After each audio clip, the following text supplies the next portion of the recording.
Fault finding and diagnosis പ്രോഗ്രാമിലേക്ക് ഏവർക്കും സ്വാഗതം. ഇന്ന് നമ്മൾ സെമി ഓട്ടോമാറ്റിക് വാഷിംഗ് മെഷീൻ്റെ ഒരു സിംറ്റമാണ് എടുത്തിരിക്കുന്നത്. സ്പിൻഡപ്പ് നോട്ട് റൊട്ടേറ്റിംഗ്, സ്പിൻഡപ്പ് വർക്ക് ചെയ്യുന്നില്ല എന്ന കംപ്ലൈൻ്റ് ആണ് നമ്മൾ നിന്ന് ഇവിടെ ഡിസ്കസ് ചെയ്യുന്നത്. ഇപ്പോൾ നമ്മളിവിടെ ഡിസ്കസ് ചെയ്യാൻ പോകുന്നതിൻ്റെ ഇൻഡെക്സ് ആണ് ഇവിടെ കാണിച്ചിരിക്കുന്നത്. Feedback from the customer, questions to be asked from the customer, dog matrix of the symptom. ഈ സിംറ്റം ഉണ്ടാകാനുള്ള കാര്യങ്ങൾ നമ്മളൊരു സിസ്റ്റമാറ്റിക് വേയിൽ എഴുതുന്നു. അതെങ്ങനെയാണെന്നുള്ളത് നമുക്ക് നോക്കാം. പോസിബിൾ ടൈപ്സ് ഓഫ് ഫെയിലിയർ, എന്തൊക്കെ ഫെയിലിയർ ഉണ്ടാകാം? ഇലക്ട്രിക്കൽ ഫെയിലിയർ ഉണ്ടാകാം, ഇലക്ട്രോണിക് ഫെയിലിയർ ഉണ്ടാകാം, മെക്കാനിക്കൽ ഫെയിലിയർ ഉണ്ടാകാം, അതുപോലെ യൂസേജ് അല്ലെങ്കിൽ സറൗണ്ടിങ് കണ്ടീഷൻ, എൻവയറമെന്റ് ഉള്ള പ്രോബ്ലംസ് കൊണ്ടുള്ള കംപ്ലൈൻറ്റ് ഉണ്ടാകാം. അടുത്തത് സ്റ്റെപ്സ് ഫോർ ഡയഗ്നോസിസ്, എങ്ങനെയാണ് ആ കംപ്ലൈൻറ്റ് കണ്ടുപിടിക്കുക എന്നുള്ളതിനെ പറ്റി ആണ് സ്റ്റെപ്സ് ഫോർ ഡയഗ്നോസിസ്. അടുത്തത് ഡയഗ്നോസിസ് പ്രോസസ്, ആ ഡയഗ്നോസിസ് അല്ലെങ്കിൽ നമ്മൾ ഓരോ കമ്പോണന്റും ചെക്ക് ചെയ്യുന്നത് എങ്ങനെയാണ് എന്നതിനെ കുറിച്ചാണ് അടുത്തത് പറയുന്നത്. ഏഴാമത്തെ റിപ്പയറിംഗ് പ്രോസസ്, ഇത് കഴിഞ്ഞതിന് ശേഷം നമ്മൾ കംപ്ലൈൻറ്റ് കണ്ടുപിടിച്ചു, അതിനുശേഷം എങ്ങനെ കംപ്ലൈൻറ്റ് ഫിക്സ് ചെയ്യുന്നു എന്നുള്ളതിനെ കുറിച്ചാണ് നമ്മൾ ഏഴാമത്തെ സ്ലൈഡിൽ ഡിസ്കസ് ചെയ്യുന്നത്. ഇതാണ് സ്പിൻഡപ്പ് നോട്ട് റൊട്ടേറ്റിംഗ് എന്നുള്ളതിന്റെ കസ്റ്റമർ ഫീഡ്ബാക്ക്. കസ്റ്റമർ ഫീഡ്ബാക്ക് എന്ന് പറഞ്ഞാൽ കസ്റ്റമർ കംപ്ലൈന്റ് രജിസ്റ്റർ ചെയ്യുന്ന വിധം. ഉദാഹരണം പറഞ്ഞാൽ സ്പിൻഡപ്പ് നോട്ട് റൊട്ടേറ്റിംഗ്, സ്പിൻഡപ്പ് കറങ്ങുന്നില്ല. രണ്ടാമത് സ്പിൻ നോട്ട് ഹാപ്പനിങ്, സ്പിന്ന് സംഭവിക്കുന്നില്ല. Spinner not working, spin work ചെയ്യുന്നില്ല. ഇങ്ങനെയൊക്കെയുള്ള ഫീഡ്ബാക്ക് ആയിരിക്കാം കസ്റ്റമറിൽ നിന്ന് കിട്ടുന്നത്. അതാണ് ഇവിടെ പറഞ്ഞിരിക്കുന്നത്. ഇനി questions relate to symptom spin tub not rotating. Spin tub not rotating എന്ന കംപ്ലൈന്റ് കിട്ടിക്കഴിഞ്ഞപ്പോഴത്തേക്ക് ശേഷം നമ്മൾ കസ്റ്റമറോട് ചോദിക്കുന്ന ചോദ്യങ്ങളാണ് ഇവിടെ പ്രതിപാദിച്ചിരിക്കുന്നത്. ഒന്നാമത് നമ്മൾ ചോദിക്കുന്ന ക്വസ്റ്റ്യൻ, രണ്ടാമത് അത് എന്തിനാണ് ആ ക്വസ്റ്റ്യൻ ചോദിക്കുന്നതിന് എന്നുള്ളതിനെ കുറിച്ച് ക്ലാരിഫൈ ചെയ്യുകയാണ് ചെയ്യുന്നത്. ഫസ്റ്റ് ക്വസ്റ്റ്യൻ എന്താണ്? Do you find humming when you are select spin cycle? മോട്ടറിൽ നിന്നുള്ള ഹമ്മിങ് നോയ്സ് കേൾക്കുന്നുണ്ടോ എന്നുള്ള കാര്യമാണ് നമ്മൾ ചോദിക്കുന്നത്. എന്തിനാന്ന് ചോദിച്ചാൽ to understand spin motor is working or not. Spin മോട്ടറിന് അവിടം വരെ സപ്ലൈ എത്തുന്നുണ്ടോ അല്ലെ സ്പിൻ മോട്ടർ വർക്ക് ചെയ്യുന്നുണ്ടോ എന്നുള്ളത് അറിയാൻ വേണ്ടിയാണ് humming noise spin cycle select ചെയ്യുമ്പോൾ ഹമ്മിങ് നോയ്സ് കേൾക്കുന്നുണ്ടോ ഇല്ലയോ എന്ന് നമ്മൾ ചോദിക്കുന്നു. അടുത്ത question, is spin tub misalign or falling on one side? Spin ടപ്പിന് എന്തെങ്കിലും ചരിവോ അല്ലെങ്കിൽ സൈഡിലേക്ക് വീണ് കിടക്കുവോ അങ്ങനെ എന്തെങ്കിലും പ്രോബ്ലംസ് ഉണ്ടോ എന്ന് നോക്കുക. To understand if bellow is intact or following, നമുക്ക് താഴെ വരുന്ന ബെല്ലോ അസംബ്ലി അവിടുന്ന് ചാടി പോകുമോ, അങ്ങനെ എന്തെങ്കിലും സ്പിൻ ടപ്പ് കറക്റ്റ് ആയിട്ടുള്ള അലൈൻമെന്റ് നിൽക്കില്ല, ഒരു വശത്തേക്ക് ചാഞ്ഞിരിക്കാം, അങ്ങനെ പല പ്രോബ്ലംസും ഉണ്ടാകും. അപ്പോൾ ആ കാര്യം അറിയാൻ വേണ്ടിയാണ് നമ്മൾ ചോദിക്കുന്നത്. Do you observe this problem in loaded condition or at no load condition? നിങ്ങൾ സ്പിന്ന് വർക്ക് ചെയ്യാത്ത കംപ്ലൈന്റ് കാണുന്നത് തുണി ഇട്ട് ഉണക്കുമ്പോഴാണോ അല്ല വെറുതെ ഇറക്കുമ്പോഴാണോ എന്നുള്ളത് അറിയാൻ വേണ്ടിയാണ്. To understand spin capacitor is good or not, spin കപ്പാസിറ്ററിന്റെ പ്രോബ്ലം ആണോ എന്നുള്ള അറിയാൻ വേണ്ടിയാണ് നമ്മൾ ഈ ക്വസ്റ്റ്യൻ ചോദിക്കുന്നത്. Do you hear spin timer sound when cycle is on? Mechanical timer ആണെന്നുണ്ടെങ്കിൽ നമ്മൾ തിരിച്ചു കഴിഞ്ഞാൽ സ്പിന്നിങ് ടൈമറിൽ ഒരു ടിക് സൗണ്ട് വരും, അത് കേൾക്കുന്നുണ്ടോ ഇല്ലോ എന്നുള്ളത് അറിയാൻ വേണ്ടിയാണ്, അല്ലെങ്കിൽ സ്പിൻ ടൈമർ വർക്ക് ചെയ്യുന്നുണ്ടോ എന്ന് അറിയാൻ വേണ്ടിയാണ് നമ്മൾ ക്വസ്റ്റ്യൻ ചോദിക്കുന്നത്. Was there any repair done before this complaint? ഈ സ്പിൻ വർക്ക് ചെയ്യുന്ന കംപ്ലൈന്റ് വരുന്നതിന് മുമ്പ് എന്തെങ്കിലും റിപ്പയർ നടന്നിട്ടുണ്ടോ? കാരണം നേരത്തെ വന്ന ആൾക്കാർ എന്തെങ്കിലും വയർ കണക്ട് ചെയ്യാനോ അല്ലെങ്കിൽ പ്രോപ്പറായിട്ട് അത് ഫിറ്റ് ചെയ്യാതെ പോയത് കൊണ്ടാകണോ എന്നറിയാൻ വേണ്ടിയാണ് നമ്മൾ ആ ക്വസ്റ്റ്യൻ ചോദിക്കുന്നത്. ഈ ഇത്രയും ക്വസ്റ്റ്യൻ നമ്മൾ ചോദിക്കുന്നതിന്റെ ബേസിക് ആയിട്ട് ഉദ്ദേശം എന്താണെന്ന് ചോദിച്ചു കഴിഞ്ഞാൽ നമ്മുടെ ഒരു ഡയഗ്നോസിസ് പ്രോസസ് ആണ്. അത് എന്താണെന്ന് മനസ്സിലാക്കാൻ വേണ്ടിയുള്ള ഒരു പ്രോസസ്സാണ് ഇവിടെ നമ്മൾ കണ്ടത്. ഈ സ്ലൈഡിൽ നമ്മൾ പ്രതിപാദിക്കുന്നത് ഡോട്ട് മാട്രിക്സ് ആണ്. സ്പിൻഡപ്പ് നോട്ട് റൊട്ടേറ്റിംഗ് എന്തൊക്കെ ഡിഫക്റ്റ് കൊണ്ട് ഉണ്ടാകാൻ പറ്റും എന്നുള്ളതിനെ കുറിച്ചാണ് നമ്മൾ ഡിസ്കസ് ചെയ്യുന്നത്. ഇതിനകത്ത് മെയിനായിട്ട് പറയുന്ന ഒരു അഞ്ചെട്ട് ഡിഫക്ട്സ് ഉണ്ട്. ഒന്നാമത്തത് brake mechanism faulty. Brake mechanism faulty ആണെങ്കിൽ ഈ പ്രോബ്ലം ഉണ്ടാകാം. ക്ലോത്ത് അറൗണ്ട് സ്പിൻ ഷാഫ്റ്റ്, ഷാഫ്റ്റിന് സ്പിൻ ഷാഫ്റ്റിൽ തുണി വിറ്റിപ്പിടിച്ചിരിക്കുക അല്ലെങ്കിൽ ഷാഫ്റ്റ് ബെൻഡ് ആകുക. Bellow worn out or dislocated, bellow കീറിപ്പോവുക അല്ലെങ്കിൽ അവിടെ നിന്ന് ചാടിപ്പോവുക, ഡിസ്ലൊക്കേറ്റ് ആയി പോവുക. Lid switch faulty or bypass, lid switch faulty ആകാം, ഒടിഞ്ഞു പോകാം, അല്ലെങ്കിൽ കൊറോഷൻ വന്ന് എന്തെങ്കിലും പ്രോബ്ലം ഉണ്ടാകാം, അല്ലെങ്കിൽ ലിഡ് സ്വിച്ചിനെ ബൈപ്പാസ് ചെയ്യാം. Spin lid defective or broken, spinner lid ഡിഫക്റ്റീവോ അല്ലെങ്കിൽ നമ്മുടെ ആ ലിഡ് സ്വിച്ചിന്റെ അവിടെ പ്രസ് ചെയ്യുന്ന ഭാഗം പൊട്ടിപ്പോകൂ, അങ്ങനെ എന്തെങ്കിലും ചെയ്യാം. ഈ കാരണങ്ങളൊക്കെ കൊണ്ട് ഉണ്ടാകാം. ഇനി തീർന്നിട്ടില്ല, അടുത്ത 2-3 ഡിഫക്ട്സ് കൂടെ ഉണ്ട്. അതിതാണ് സ്പിൻ ടൈമർ ഫോൾട്ടി. അഥവാ സ്പിൻ ടൈമർ ഉള്ള മോഡലാണെങ്കിൽ സ്പിൻ ടൈമർ ഫോൾട്ടി എന്നുള്ള കംപ്ലൈന്റ് വരാം. സ്പിൻ മോട്ടറിന്റെ പ്രോബ്ലം, വോൾട്ടേജ് പ്രോബ്ലം ഉണ്ടാകാം, കപ്പാസിറ്റർ പ്രോബ്ലം ആകാം, ജാം. അപ്പോൾ സ്പിൻ മോട്ടർ റിലേറ്റഡ് ഉള്ള ഡിഫക്ട്സുകൾ കൊണ്ട് സ്പിൻ നോട്ട് വർക്കിംഗ് സംഭവിക്കാം. Open connection or wrong wiring. Open connection കൊണ്ട് മെയിനായിട്ട് ഉദ്ദേശിക്കുന്ന റാറ്റ് ബൈറ്റ് അല്ലെങ്കിൽ ഏതെങ്കിലും പുവർ വർക്ക്മാൻഷിപ്പ് കാരണം മാറ്റി കണക്ട് ചെയ്ത് പോകുന്ന കംപ്ലൈന്റ്, ഇങ്ങനെയുള്ള പ്രോബ്ലംസ് കൊണ്ടാണ് സാധാരണ അത് വരുന്നത്. PCB faulty. അപ്പോൾ നമ്മൾ PCB ഉള്ള model semi automatic washing machine ആണെന്നുണ്ടെങ്കിൽ PCBക്ക് ഉള്ള പ്രോബ്ലം കൊണ്ട് ഈ പ്രോബ്ലം സംഭവിക്കും. അപ്പോൾ ഇത്രയും ഡിഫക്ട്സ് കൊണ്ടാണ് നമ്മൾ സ്പിൻ അപ്പ് നോട്ട് റൊട്ടേറ്റിംഗ് എന്ന പ്രോബ്ലം ഉണ്ടാകുന്നത്. അക്കാര്യം നമ്മൾ പ്രത്യേകം ശ്രദ്ധിക്കുക. ഇനി നമ്മൾ നോക്കാൻ പോകുന്നത് പോസിബിലിറ്റി ഓഫ് ഫെയിലർ ആണ്. ഇത് നേരത്തെ നമ്മൾ എന്തൊക്കെ ഡിഫക്റ്റ് കൊണ്ടാണ് ഈ കംപ്ലൈന്റ് വരുന്നുണ്ട്. ഇനിയിപ്പം ഈ ഡിഫക്റ്റുകളൊക്കെ ഉണ്ടാകാനുള്ള കാര്യങ്ങൾ എന്താണെന്നുള്ളതിനെയാണ്. അത് ഇലക്ട്രിക്കൽ പ്രോബ്ലംസ് ആണെന്നുണ്ടെങ്കിൽ കപ്പാസിറ്റർ ഡിഫക്റ്റീവ് ആകാം, ലിഡ് സ്വിച്ച് ഫോൾട്ടി ആകാം, സ്പിൻ മോട്ടർ പ്രോബ്ലം ആകാം. ഇലക്ട്രോണിക് ആണെങ്കിൽ മോഡലാണെങ്കിൽ ഇലക്ട്രോണിക് പ്രോബ്ലംസ് എന്ന് പറഞ്ഞാൽ PCB ഫോൾട്ടി ആകാം. മെക്കാനിക്കൽ പ്രോബ്ലം ആണെങ്കിൽ spin lid broken, brake mechanism faulty, bellow worn out or dislocated, spin tub shaft bend, spin timer faulty, spin motor jam. ഇങ്ങനെയുള്ള mechanical ഡിഫക്ട്സും ഉണ്ടാകാം. Usage condition, cloth around spin shaft. നമ്മൾ ചെറിയ തുണികളൊക്കെ ചാടിപ്പോയി അല്ല അതിൻ്റെ ഇടയ്ക്ക് പോയി സ്പിൻ ടെപ്പിന്റെ ബ്ലോക്ക് ആയി പോകാനുള്ള ചാൻസ് ഉണ്ട്. അത് യൂസേജ് പ്രോബ്ലമാണ്. കറക്റ്റ് ആയിട്ട് നമ്മൾ സ്പിന്നർ ക്യാപ്പ് ഒക്കെ വെക്കാത്തതുകൊണ്ടാണ് യൂസേജ് വേണം. എൻവയോൺമെന്റൽ condition, voltage not okay, voltage കുറവാണ് അല്ലെങ്കിൽ വോൾട്ടേജ് കൂടുതലാണ്. ഈ രണ്ട് കേസിലും ചിലപ്പം ഫെയിലിയർ ഉണ്ടാകാനുള്ള ചാൻസ് ഉണ്ട്. അക്കാര്യം പ്രത്യേകം ശ്രദ്ധിക്കുക. അടുത്തത് പാരാമീറ്റേഴ്സ് ടു ബി ചെക്ഡ്. ഇതിനിപ്പം നമ്മൾ എന്താ പറയുക ഡയഗ്നോസിസ് പ്രോസസ് നമ്മൾ നേരത്തെ നമ്മുടെ ഡിഫക്റ്റ് ഏതൊക്കെ ഡിഫക്റ്റ് കൊണ്ട് വരാമെന്നുള്ളതിനെ കുറിച്ച് നോക്കി. അതൊക്കെ ഏതൊക്കെ പോസിബിലിറ്റി ഓഫ് ഫെയിലിയേഴ്സ് നോക്കി. ഇനി നമ്മൾ എങ്ങനെയാണ് ആ ചെക്ക് ചെയ്യേണ്ട വിധം, ആ ഒരു ഫ്ലോ ചാർട്ട് എന്ന് പറഞ്ഞാൽ എങ്ങനെയാണ്. ആദ്യം നമ്മൾ ബ്രേക്ക് മെക്കാനിസം ചെക്ക് ചെയ്യുന്നു.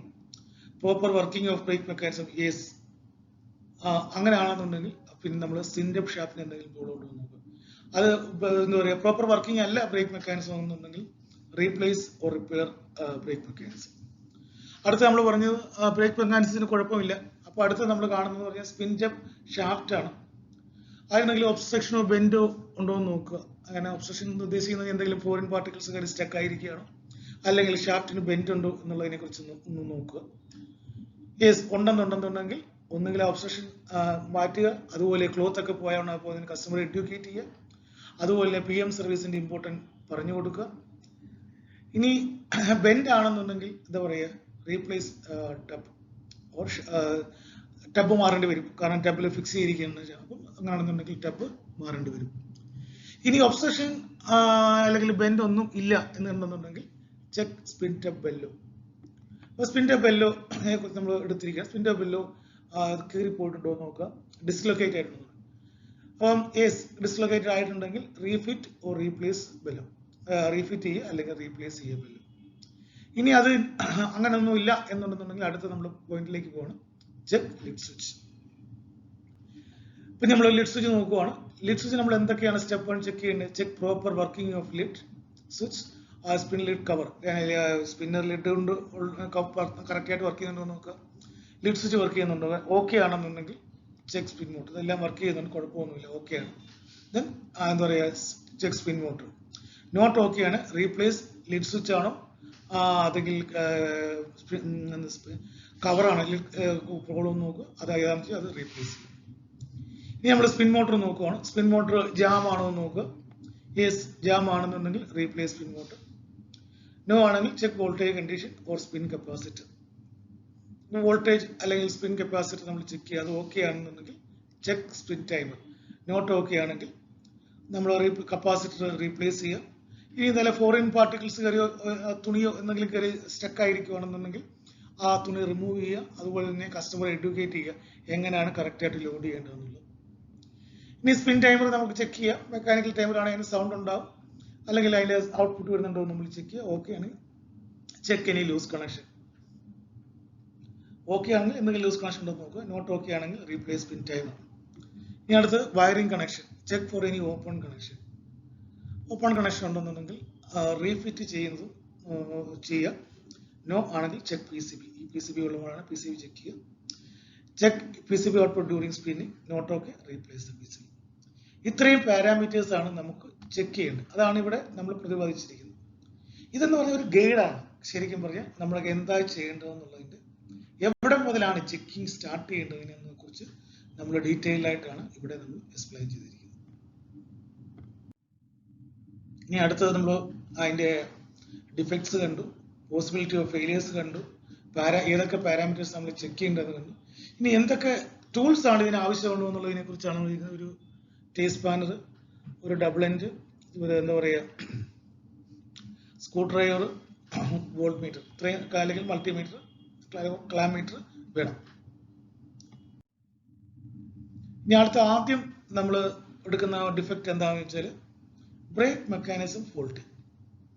ബ്രേക്ക് മെക്കാനിസം ഫോൾട്ടി ആണെന്നുണ്ടെങ്കിൽ ബ്രേക്ക് വയറിന് എന്തെങ്കിലും ഡാമേജ് ഉണ്ടോ എന്ന് നോക്കുക, പൊട്ടിപ്പോയിട്ടുണ്ടോ എന്ന് നോക്കുക. ഉണ്ടെങ്കിൽ ആ ബ്രേക്ക് വയർ റീപ്ലേസ് ചെയ്യുക. ബ്രേക്ക് സ്പ്രിംഗ് ഡിസ്ലൊക്കേറ്റ് ആണോ, റസ്റ്റഡ് ആണോ, ബ്രോക്കൺ ആണോ. റസ്റ്റഡ് ആണെന്നുണ്ടെങ്കിൽ സ്പ്രിംഗ് പൊട്ടിപ്പോവും, അല്ലെങ്കിൽ ബ്രോക്കൺ ആണെങ്കിൽ അത് പോരും. അപ്പോൾ അങ്ങനെ എന്തെങ്കിലും പ്രോബ്ലം ഉണ്ടോ എന്നുള്ളത് നമ്മൾ ചെക്ക് ചെയ്യുക. അതുണ്ടെങ്കിൽ ഇവിടെ കാണാം, ഈ ബ്രേക്ക് വയറാണ്. ഈ ബ്രേക്ക് വയർ എവിടെയെങ്കിലും പൊട്ടിപ്പോവോ, എന്തെങ്കിലും പ്രോബ്ലം ഉണ്ടോ എന്നുള്ള കാര്യം നമ്മൾ ചെക്ക് ചെയ്യാം. ഈ മെറ്റൽ ഹുക്ക് ബ്രേക്ക് എന്താ പറയുക, hook between the brake wire and brake is broken or replace the metal hook. ചിലപ്പോൾ ഇത് റസ്റ്റ് ആയിട്ട് പൊട്ടിപ്പോകാനുള്ള ചാൻസ് ഉണ്ട്. ഇത് brake pad or spring is faulty, replace the brake assembly. പണ്ടത്തെ പോലെ ഇപ്പോൾ നമ്മൾ പ്ലാസ്റ്റിക്കിന് ടൈപ്പുള്ള ബ്രേക്ക് പാഡ് വരുന്നുണ്ട്. കാരണം മോട്ടറിനകത്തേക്ക് വെള്ളം പോകാതെ പ്രൊട്ടക്ട് ചെയ്യും. അതുപോലെ വെള്ളം ഇൻകേസ് വീഴുവാണെന്നുണ്ടെങ്കിൽ അത് പുറത്തേക്ക് ഡൈവേർട്ട് ചെയ്തിടാനുള്ള പാത്തോടെ ചേർത്തുള്ള ടൈപ്പുള്ള ബ്രേക്ക് പാഡാണ് ഇപ്പോൾ നമുക്ക് കിട്ടുന്നത്. അക്കാര്യം പ്രത്യേകം ശ്രദ്ധിക്കുക. ഇനി അടുത്ത ഡിഫക്റ്റ് എന്ന് പറഞ്ഞാൽ ക്ലോത്ത് അറൗണ്ട് സ്പിൻ ഷാഫ്റ്റ്. കണ്ടോ, അതെ ഇവിടെ ഇങ്ങനെ ക്ലോത്ത് വന്ന് സ്റ്റക്ക് ആയിട്ടിരിക്കും. ആ ക്ലോത്ത് നമ്മൾ പിന്നെ റിമൂവ് ചെയ്യുക. റിമൂവ് ചെയ്തിട്ട് കസ്റ്റമറെ എഡ്യൂക്കേറ്റ് ചെയ്യുക. നമ്മൾ ചെറിയ ചെറിയ തുണികളിട്ട് സ്പിൻ ചെയ്യുന്ന സമയത്ത് സ്പിന്നറിലിട്ട് കറക്റ്റായിട്ട്, അല്ലെങ്കിൽ സ്പിന്നർ ക്യാപ്പ് കറക്റ്റായിട്ട് വെച്ചില്ല എന്നുണ്ടെങ്കിൽ എന്താ സംഭവിക്കുക, ചെറിയ ചാടിപ്പോകാനുള്ള ചാൻസ് ഉണ്ട്. അങ്ങനെ ആ സ്പിൻ്റെ പിന്നെ അടിയിൽ പോയി സ്റ്റക്കാനുള്ള ചാൻസ് ഉണ്ട്. ആ കാര്യം കസ്റ്റമറെ പറഞ്ഞ് മനസ്സിലാക്കി കൊടുക്കുക. അതുപോലെ തന്നെ നമ്മൾ ആ തുണി റിമൂവ് ചെയ്യുകയും ചെയ്യും. If any obstruction around the spin shaft, example cloth stuck around the spin shaft, remove it and clear the obstruction. നമ്മൾ എന്താണ് റിപ്പയർ ചെയ്യേണ്ടതെന്നുള്ളതാണ് പറഞ്ഞിരിക്കുന്നത്. If spin shaft has any bend, ഈ സ്പിൻ ഷാഫ്റ്റിന് എന്തെങ്കിലും ബെൻഡ് ഉണ്ടെന്നുണ്ടെങ്കിൽ നമുക്ക് എന്താ ചെയ്യാൻ പറ്റുക, റീപ്ലേസ് ദ സ്പിൻ ടാപ്പ്, അല്ലാതെ വേറെ ഓപ്ഷൻ ഇല്ല. ഇക്കാര്യം പ്രത്യേകം ശ്രദ്ധിക്കുക. അടുത്ത ഡിഫക്റ്റ് നമ്മൾ എടുത്തിരിക്കുന്നത് ബെല്ലോ വോൺ ഔട്ട് ഓർ ഡിസ്ലൊക്കേറ്റ്. നമ്മൾ കോമൺ ആയിട്ട് ഉണ്ടാകുന്നതാണ്. അങ്ങനത്തെ ഇവിടെ കട്ടായിരിക്കാം, ഇവിടെ കട്ടാകാം, എന്താണ് ഇവിടുത്തെ ഈ സ്പ്രിങ് ചാടിപ്പോകാം, ഇത് ഡിസ്ലൊക്കേറ്റ് ആകാം. അവിടുന്ന് ഇത് ഇങ്ങനെയുള്ള പല പ്രോബ്ലംസ് ഉണ്ടാകും. മോട്ടോർ ഷാഫ്റ്റ് റസ്റ്റഡ്, ബെല്ലോ ബുഷ് ടോൺ. കണ്ട ഈ ഇവിടെ കറങ്ങുന്ന ആ പോർഷനിലുള്ള ഷാഫ്റ്റിന് പ്രോബ്ലം ഉണ്ടാകും, തേയ്മാനം ഉണ്ടാകും, അങ്ങനെയും ഇതുണ്ടാകും. If check if the bellow is dislocated, check if the bellow is torn. ഇതെന്തെങ്കിലും ഡിസ്ലൊക്കേറ്റ് ആണോ, എന്തെങ്കിലും കീറിപ്പോയിട്ടുണ്ടോ എന്നുള്ളത് ചെക്ക് ചെയ്യുക. ഉണ്ടെങ്കിൽ നിങ്ങൾ ബെല്ലോ റീപ്ലേസ് ചെയ്യുക. റീപ്ലേസ് ചെയ്യുന്ന കാര്യം എന്ന് പറഞ്ഞു കഴിഞ്ഞാൽ നമ്മൾ യൂണിവേഴ്സൽ ബെല്ലോ യൂസ് ചെയ്യുന്നതായിരിക്കും കുറച്ചുകൂടെ എളുപ്പവും അത് കറക്റ്റായിട്ട് ഫിറ്റ് ചെയ്യാൻ പറ്റുന്നത്. If the bellow is dislocated, refit the correct location. If the bellow is torn, replace the bellow. Bellow കീറിപ്പോയിട്ടുണ്ടെന്നുണ്ടെങ്കിൽ ബെല്ലോ റീപ്ലേസ് ചെയ്യാം. നമ്മൾ നേരത്തെ ഡിസ്കസ് ചെയ്താണ്. ഇത് സ്പിൻ ടപ്പ് ഷാഫ്റ്റ് റസ്റ്റിങ്ങോ ഓയിലോ യൂസ് ചെയ്യണമെന്നുണ്ടെങ്കിൽ അത് ക്ലീൻ ചെയ്യാൻ പറ്റുന്നുണ്ടെങ്കിൽ ക്ലീൻ ചെയ്യുക. അത് ഒത്തിരി റസ്റ്റിംഗ് ഉണ്ടെന്നുണ്ടെങ്കിൽ നമുക്ക് സ്പിൻ ടപ്പ് മാറ്റേണ്ടി വരും. ഇത് റീപ്ലേസ് ചെയ്ത് കഴിഞ്ഞതിന് ശേഷം നമ്മൾ ഒന്നുകൂടെ റീചെക്ക് ചെയ്യുക. വെള്ളം അതിൻ്റെ ഇടയിൽ കൂടെ ഇറങ്ങുന്നില്ല എന്നുള്ള കാര്യം നമ്മൾ ഒന്നുകൂടെ കൺഫേം ചെയ്യുക. അല്ലാന്നുണ്ടെങ്കിൽ എന്താ സംഭവിക്കുക എന്ന് പറഞ്ഞു കഴിഞ്ഞാൽ നമ്മൾ പോയതിനു ശേഷം വീണ്ടും ഇത് ചാടിപ്പോയി പ്രോബ്ലം ഉണ്ടാകാനുള്ള ചാൻസ് വളരെ കൂടുതൽ. അടുത്തൊരു ഡിഫക്റ്റ് എന്ന് പറഞ്ഞാൽ ലിഡ് സ്വിച്ച് ഫോൾട്ടി എന്നാണ്. നമ്മൾ ആദ്യമായിട്ട് അതിന് കറക്റ്റായിട്ട് കോണ്ടാക്ട് കിട്ടുന്നുണ്ടോ എന്ന് ചെക്ക് ചെയ്യുക. കറക്റ്റായിട്ട് ബെൻഡ് നടക്കുന്നുണ്ടോ എന്ന് നോക്കുക. അത് ലിഡ് സ്വിച്ച് ഡിസ്ലൊക്കേറ്റ് ആയിട്ടുണ്ടോ എന്ന് നോക്കുക. ചിലപ്പോൾ ഈ സ്ക്രൂ ഒക്കെ റെസ്റ്റ് ആയിട്ട് ഇവിടുന്ന് ചാടിപ്പോകാനുള്ള ചാൻസ് ഉണ്ട്. അങ്ങനെയുള്ള എന്തെങ്കിലും പ്രോബ്ലം ഉണ്ടോ എന്ന് നോക്കുക. Check if the lid switch is bypass. എന്തെങ്കിലും കാരണത്തിൽ ലിഡ് സ്വിച്ച് ബൈപ്പാസ് ചെയ്തിട്ടുണ്ടോ അല്ലെങ്കിൽ അവിടെ കണക്ഷൻ വിട്ടുപോയിട്ടുണ്ടോ എന്നുള്ളത് നോക്കുക. Check oxidation of the lid switch. നമ്മുടെ ആ ലിഡ് സ്വിച്ചിന്മേൽ അവിടെ ചിലപ്പം ഓക്സിഡേഷൻ ഉണ്ടാകും. ആ സിൽവർ അല്ലെ കോപ്പർ കോണ്ടാക്ട് ചെയ്യുന്നതിനകത്ത് എന്താ പറയുക ഓക്സിഡേഷൻ ഉണ്ടായി അത് കറക്റ്റായിട്ട് വർക്ക് ചെയ്യാതെ വരും. അക്കാര്യം നമ്മൾ പ്രത്യേകം ശ്രദ്ധിക്കുന്നതാണ്. If any bending or contact or bending of the contact strip in found in lid switch, correct it or replace the switch. അത് എന്താ പറയുക നോർമൽ കേസിൽ ലിഡ് സ്വിച്ചിന് എന്തെങ്കിലും ബെൻഡ് ഉണ്ടെങ്കിൽ നമ്മൾ കറക്റ്റായിട്ട് ഇടാൻ പറ്റുമോ എന്നുള്ളത് നോക്കുക. കറക്റ്റ് ഇടാൻ പറ്റിയില്ല ലിഡ് സ്വിച്ച് റീപ്ലേസ് ചെയ്യുക. ഓക്സിഡേഷൻ എന്തെങ്കിലും ടെർമിനൽസിൽ നമ്മൾ ഒബ്സർവ് ചെയ്യുകയാണെന്നുണ്ടെങ്കിൽ റീപ്ലേസ് ചെയ്യുക. ഇപ്പം ലിഡ്സ് എന്താ പറയുക ഡിസ്ലൊക്കേറ്റ് ആയിരിക്കുന്നതാണെന്നുണ്ടെങ്കിൽ അത് കറക്റ്റ് ആയിട്ടുള്ള പൊസിഷനിൽ വെച്ചിട്ട് നമ്മൾ ഒന്നുകൂടെ സ്പിന്നലിട്ട് തുറന്നത് കറക്റ്റായിട്ട് വർക്ക് ചെയ്യുന്നുണ്ടെന്നുള്ളത് കൃത്യമായിട്ട് നോക്കുക. ഒരു കാരണവശാലും ലിഡ് സ്വിച്ച് ബൈപ്പാസ് ചെയ്യല്. റീപ്ലേസ് ഇറ്റ് ഓർ റീഫിറ്റ് എന്നുള്ളത് മാത്രമേ അതിനുള്ള ഒരു സൊല്യൂഷൻ ഉള്ളൂ. അക്കാര്യം നമ്മൾ പ്രത്യേകം ഓർക്കുക. അടുത്ത ഡിഫക്റ്റ് എന്ന് പറയുന്നത് സ്പിൻ ലിഡ് ഡിഫക്റ്റീവ് ആണ്. നമ്മുടെ ഈ പോർഷൻ സ്പിന്നർ ലിഡിന്റെ ഈ പോർഷൻ ചിലപ്പം പൊട്ടിപ്പോകാനുള്ള ചാൻസ് ഉണ്ട്. അല്ലെങ്കിൽ അത് പ്രോപ്പറായിട്ട് ഓപ്പറേറ്റ് ചെയ്യുന്നില്ല എന്ന് വരാം. അങ്ങനെയാണെന്നുണ്ടെങ്കിൽ നമ്മൾ ചെയ്യേണ്ട കാര്യം എന്താണെന്ന് വെച്ച് കഴിഞ്ഞാൽ replace the spinner lid. If spinner is not operating the lid switch properly, align the spin lid. ചിലപ്പോൾ അതിന്റെ കറക്റ്റ് ആയിട്ടുള്ള ആ സ്പ്രിങ്ങിന്റെ ആക്ഷൻ വരുന്നുണ്ടോ, പിന്നെ സ്പിന്നർ ലിഡിനെ ഹോൾഡ് ചെയ്യുന്ന ഒരു സ്പ്രിങ് ഉണ്ട്, ആ സ്പ്രിങ് കറക്റ്റായിട്ട് വർക്ക് ചെയ്യുന്നുണ്ടോ എന്നുള്ളത് ചെക്ക് ചെയ്യുക. ഉണ്ടെങ്കിൽ കറക്റ്റായിട്ട് അത് ഫിറ്റ് ചെയ്യുക. ഇതാണ് അതിന്റെ ഒരു സൊല്യൂഷൻ. അടുത്തത് സ്പിൻ ടൈമർ ഫോൾട്ടി. സ്പിൻ ടൈമറിന്റെ ഗിയർ വർക്ക് ചെയ്യുന്നുണ്ടോ എന്ന് നോക്കുക. അതിന്റെ സൗണ്ട് കേൾക്കുന്നുണ്ടോ, അതിന്റെ പിന്നെ ടൈമറിൽ നിന്ന് ഔട്ട്പുട്ട് വരുന്നുണ്ടോ എന്ന് നോക്കുക. ഇങ്ങനെ രണ്ട് കാര്യങ്ങൾ ചെക്ക് ചെയ്ത് ആ സ്പിൻ ടൈമർ കറക്റ്റ് ആണോ അല്ലയോ എന്നുള്ളത് നമുക്ക് ഈസി ആയിട്ട് ചെക്ക് ചെയ്യാൻ പറ്റും.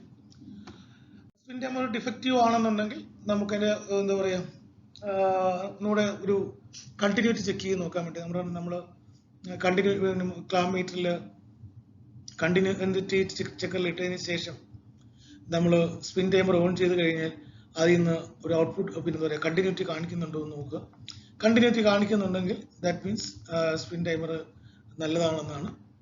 കണ്ടിന്യൂറ്റി കാണിക്കുന്നില്ല എന്നുണ്ടെങ്കിൽ അതിന്റെ കോണ്ടാക്ട് ഏതെങ്കിലും ബ്രേക്ക് ചെയ്ത് പോയിട്ടുണ്ടോ, അത് കാര്യം പ്രത്യേകം ചെക്ക് ചെയ്യുക. ഇനിയിപ്പം നമ്മൾ സപ്പോസ് വോൾട്ടേജ് കൊടുത്തിട്ട് ഇവിടെ ഔട്ട്പുട്ട് കിട്ടുന്നുണ്ടോ എന്ന് നോക്കുക. അതൊരു അതിപ്പം നമ്മൾ 220 വോൾട്ട് കൊടുക്കണമെന്ന് തന്നെ നിർബന്ധമില്ല. നോർമൽ കേസിൽ ചെറിയൊരു നമ്മൾ ക്ലാമ്പ് മീറ്ററിനുള്ള ആ സപ്ലൈ കൊടുത്താലും നമുക്ക് കറക്റ്റായിട്ട് ഔട്ട്പുട്ട് കിട്ടും. ഇപ്പോൾ ടൈമർ ഓഫ് കണ്ടീഷനിലാണെന്നുണ്ടെങ്കിൽ ഔട്ട്പുട്ട് കിട്ടില്ല. ടൈമർ ഓൺ കണ്ടീഷനിലാണെന്നുണ്ടെങ്കിൽ ഇവിടെ ഫേസ് ഔട്ട് കിട്ടും. അങ്ങനെ അപ്പോൾ നമുക്ക് ഇതും നമ്മൾ ന്യൂട്രൽ പോയിന്റും കൂടെ ചെക്ക് ചെയ്ത് ടെസ്റ്റർ വെച്ച് ചെക്ക് ചെയ്താലും മതി. നമ്മൾ ഓൺ ആക്കിയിട്ട് ടെസ്റ്റർ കൊണ്ട് ഇവിടെ ചെക്ക് ചെയ്ത് നോക്കുക. ഇവിടെ ചെക്ക് ചെയ്യുമ്പോഴത്തേക്ക് ഇവിടെ ഓൺ കണ്ടീഷനിൽ ഇവിടെ കത്തുന്നില്ല എന്നുണ്ടെങ്കിൽ ദാറ്റ് മീൻസ് ടൈമർ ഫോൾട്ട് ചെയ്യാന്നുള്ളതാണ്. In spin motor problem main ആയിട്ട് ഉണ്ടാകുന്ന കേസുകൾ എന്ന് പറഞ്ഞു കഴിഞ്ഞാൽ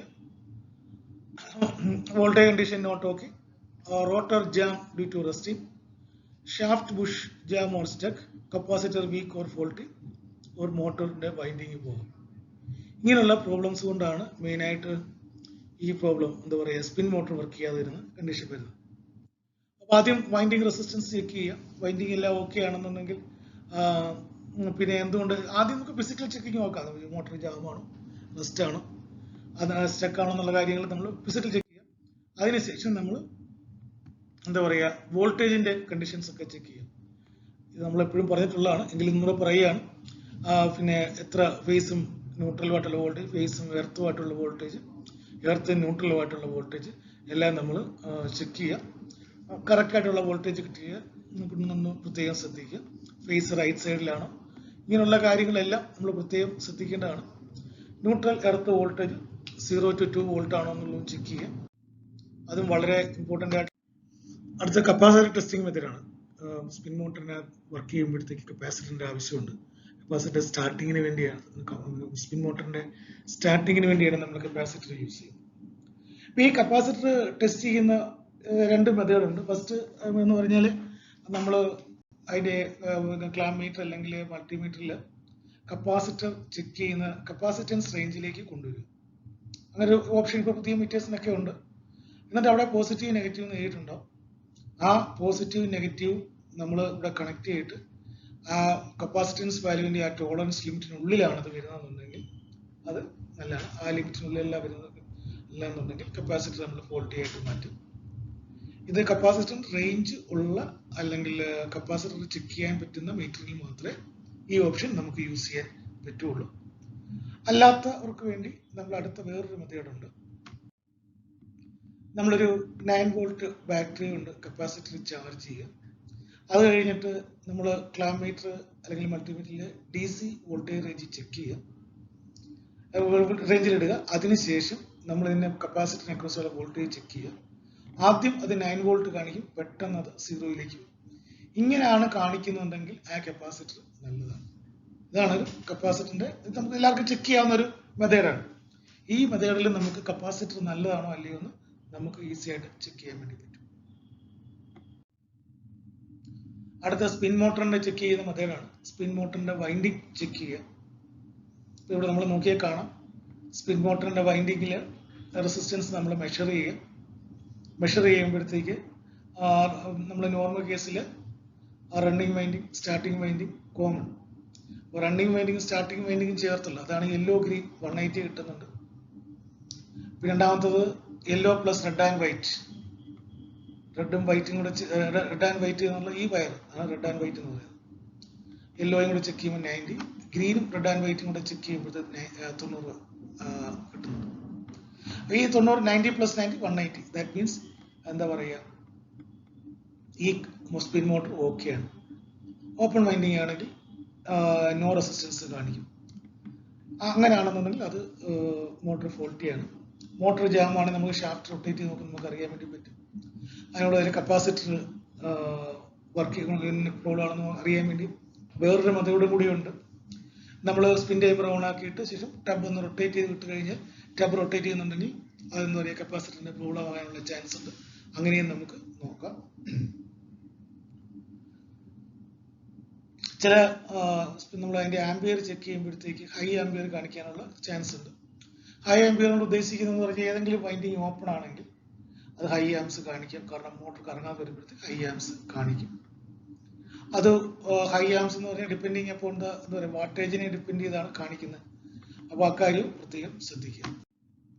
അടുത്ത defect open connection, wire cut by rodents എന്ന് പറഞ്ഞാൽ എലി കടിക്കുക. ഈ എലി കടിക്കുക എന്നുള്ളതാണ് ഏറ്റവും ഇമ്പോർട്ടൻറ്റ്. റാറ്റ് ബൈറ്റ്, എലിക്ക് ഇഷ്ടപ്പെട്ട ഒരു ഭക്ഷണമാണ് വാഷിംഗ് മെഷീന്റെ വയറുകൾ എന്ന് പറയുന്നത്. എപ്പോഴും നമ്മൾ കറക്റ്റായിട്ട് റാറ്റ് മെഷീൻ ഫിറ്റ് ചെയ്തില്ല എന്നുണ്ടെങ്കിൽ എലി കടിക്കും എന്നുള്ളത് വളരെ വളരെ ഇമ്പോർട്ടൻ്റ് ആയിട്ടുള്ളൊരു കാര്യമാണ്. അക്കാര്യം പ്രത്യേകം ശ്രദ്ധിക്കുക. എലി വയർ കട്ട് ചെയ്ത് കഴിഞ്ഞാൽ വയർ നമ്മൾ റീജോയിന്റ് ചെയ്യുക. റീജോയിന്റ് ചെയ്യുന്നത് വളരെ പറ്റുമെങ്കിൽ വയറിംഗ് ഹാർനസ് അല്ലെ വയറിംഗ് അസംബ്ലി മാറാൻ പറ്റുന്ന കേസാണെങ്കിൽ വയറിംഗ് അസംബ്ലി മൊത്തമായിട്ട് മാറുക. ഇടയ്ക്ക് വെച്ച് സെലോ ടേപ്പ് വെച്ച് ഇൻസുലേഷൻ ടേപ്പ് വെച്ച് ജോയിൻ ചെയ്യുന്നതിനേക്കാൾ നല്ലത് പിറ്റെയിൽ കണക്ടറോ കമ്പസ് കണക്ടറോ ഉപയോഗിച്ച് അത് കറക്റ്റായിട്ട് കണക്ട് ചെയ്യുക. അല്ലാന്നുണ്ടെങ്കിൽ മെഷീൻ ഷോക്ക് അടിക്കാനോ അല്ലെങ്കിൽ കുറച്ച് കാലക്രമേണ ഇൻസുലേഷൻ ടേപ്പ് വീക്കായിട്ട് പ്രോബ്ലം ഉണ്ടാകാനുള്ള ചാൻസ് ഉണ്ട്. ആ കാര്യം പ്രത്യേകം ശ്രദ്ധിക്കുക. വയർ ജോയിന്റ് വളരെ ശ്രദ്ധാപൂർവം ചെയ്യേണ്ട ഒരു കാര്യമാണ്. അക്കാര്യം പ്രത്യേകം ശ്രദ്ധിക്കുക. ലാസ്റ്റ് ഡിഫക്റ്റ് ആണ് PCB ഫോൾട്ടി. PCB സ്പിൻ മോട്ടറിലേക്ക് വരുന്ന പോയിന്റിൽ എന്താ പറയുക, 220 വോൾട്ട് കിട്ടുന്നുണ്ടോ എന്ന് നോക്കുക. 220 വോൾട്ട് കിട്ടുന്നില്ല എന്നുണ്ടെങ്കിൽ PCB ഫോൾട്ടി ആയിട്ട് നമുക്ക് പ്രഖ്യാപിക്കാം. PCB റീപ്ലേസ് ചെയ്യാൻ പറ്റുള്ളൂ. ഇവിടാണ് output for the spin motor. ഇതും ന്യൂട്രലുമായിട്ട് നമ്മൾ ചെക്ക് ചെയ്യണം. അതിന് മുമ്പായിട്ട് എന്തെങ്കിലും ലൂസ് കണക്ഷൻ ഉണ്ടോ, റാറ്റ് ബൈറ്റ് ഉണ്ടോ, ഇങ്ങനെയുള്ള കാര്യങ്ങൾ ശ്രദ്ധിക്കണം. അതിനുശേഷമാണ് നമ്മൾ ഇവിടെ ചെക്ക് ചെയ്തിട്ട് ഇതിന്റെ ഔട്ട്പുട്ട് കിട്ടുന്നുണ്ടോ എന്ന് നോക്കുക. ഔട്ട്പുട്ട് കിട്ടുന്നില്ല എന്നുണ്ടെങ്കിൽ നമ്മൾ PCB റീപ്ലേസ് ചെയ്യും. ഇത്രയും കാര്യങ്ങളാണ് ഇതിനകത്ത് പറയാനുള്ളത്. Thank you.